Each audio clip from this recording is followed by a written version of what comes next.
Hello, girls and boys. Welcome to Storytime Fun.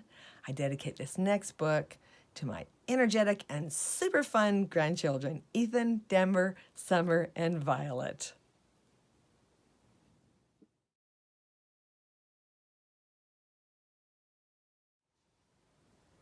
Today's story comes out of the Superhero Storybook, written by Carolyn Larson.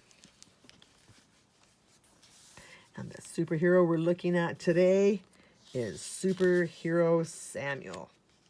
Supersonic hearing, based on 1 Samuel chapter 3. Samuel was just a young boy when he went to live in the temple so that Eli the priest could teach him how to serve God. One night, Samuel was in bed when he heard someone call his name, Samuel. He jumped out of bed and ran to see what Eli wanted.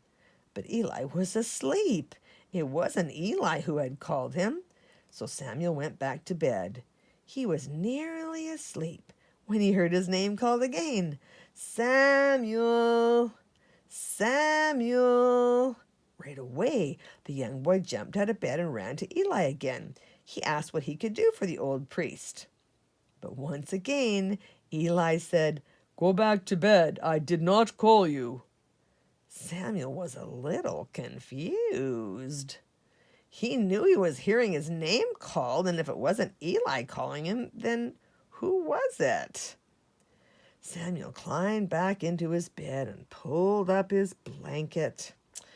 It took a little while for him to fall asleep because he kept wondering who was calling his name.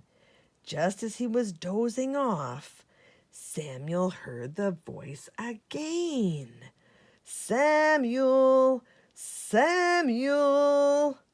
So for the third time, Samuel leaped out of bed and ran to Eli.